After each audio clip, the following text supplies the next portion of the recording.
Good evening. I'm down the beach at Fingal Beach in very northern New South Wales. That's the way I'm walking today.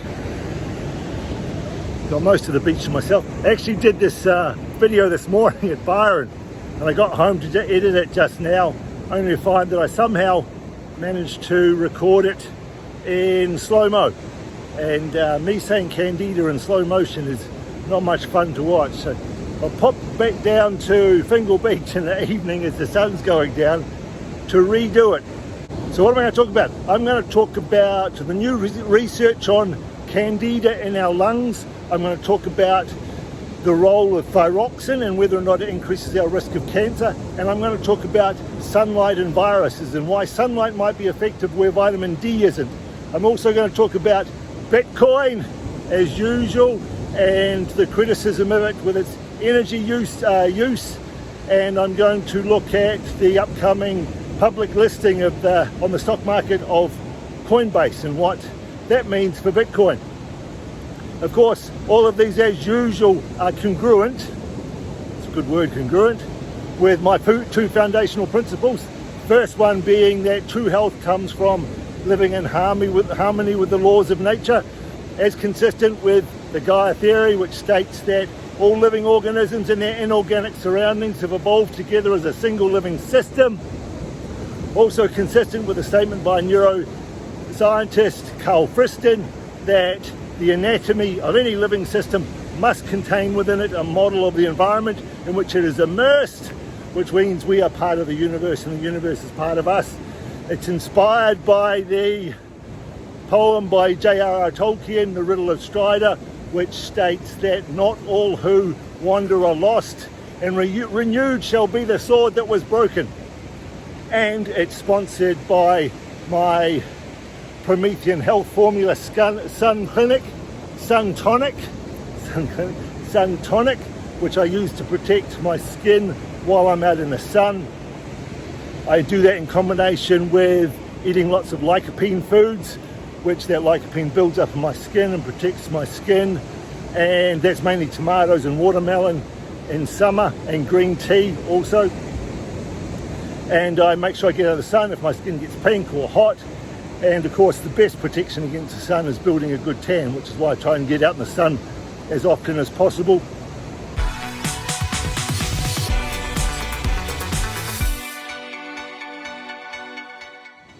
So let's have a look at some of these studies. Okay, the first one was on candida in our lungs, and this paper just came out this morning, which shows that because of the new testing that we've got, up until now it's been very difficult for us to grow a lot of these microbes, and that's why we're just discovering more and more about the microbiome and the mycobiome. But what we've discovered is that everybody's actually got a microbiome of their lungs. We've also now found a mycobiome of our lungs, that we've all got fungus growing in our lungs, and the main one of those is candida. So a lot of the times in the past we've wondered if it might be candida problems causing our lung problems. Obviously the answer to that is quite possibly yes, because even though it's there in everybody, like candida in the gut, it won't cause a problem if it's there in the right balance. But if it gets out of balance, it overgrows, then it's going to give us some problems. So it's a good thought that with unexplained lung problems, whether or not it might be imbalance of the mycobiome with candida.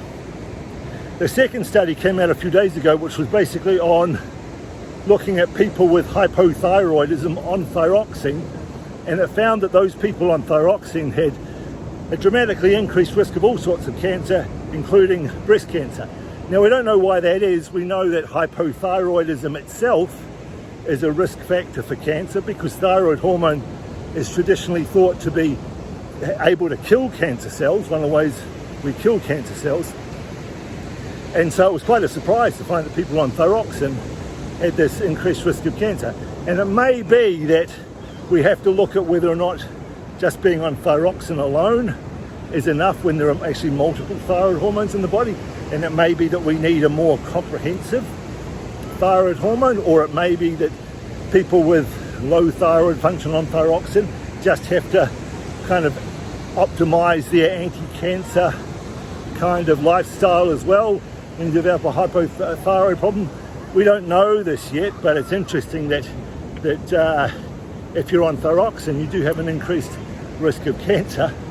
And it's probably something, if you are on thyroxine, that you should discuss with the health professional who's prescribing it for you.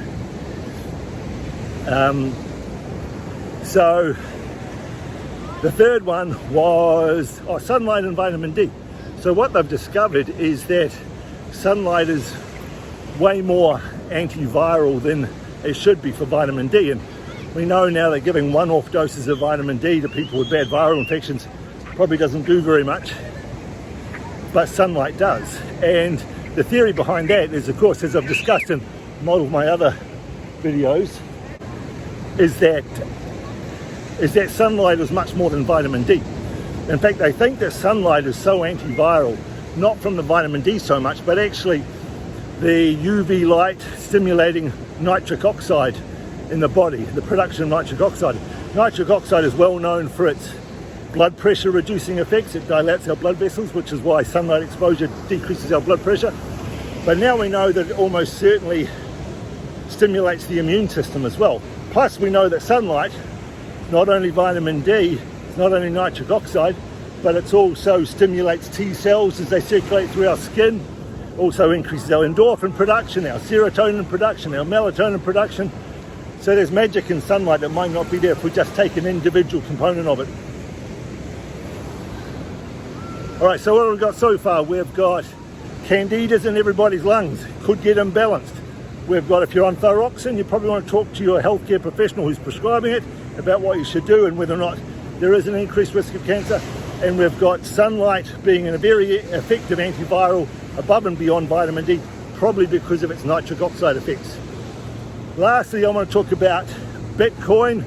So there's a criticism of Bitcoin,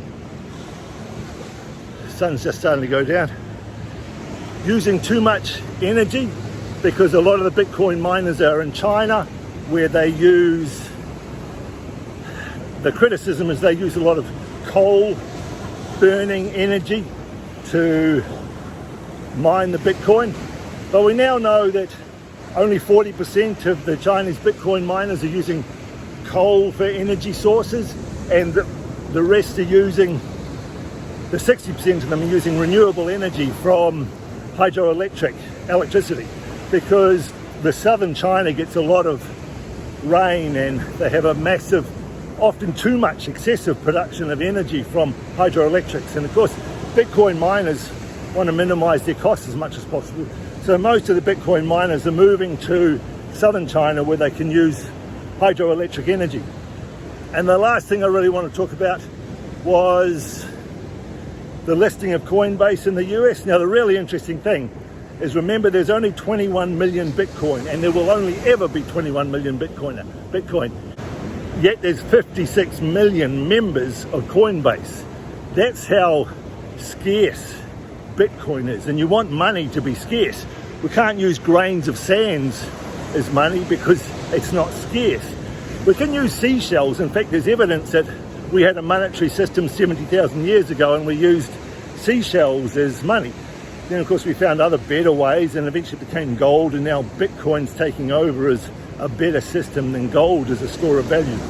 So that's how scarce Bitcoin is. 56 million members of one cryptocurrency exchange and only 21 million Bitcoin, which is why nobody's buying Bitcoin unless you're Michael Saylor.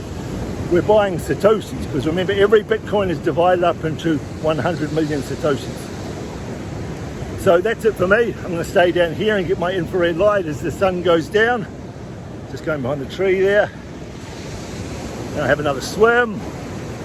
Infrared light, I'll obviously start to tell my pineal gland and my mitochondria. Remember that while we're here, that melatonin is not made just in the pineal gland, it's also made in our mitochondria. So it's telling my pineal gland and my mitochondria that I should start releasing some melatonin, because the sun's about to disappear and I've got to start thinking about getting some sleep. And of course I want to get home as quickly as possible after my quick swim and eat before the sun goes down, because our whole metabolic system works much better if we have had our last meal by the time the sun goes down. So that's it for me today. I'll see you next week. Peace and love. I've got a yoga and cold thermogenesis session I'm teaching tomorrow morning, so I get prepared to get in some cold water and a waterfall as well. So peace and love. See you next week. Bye.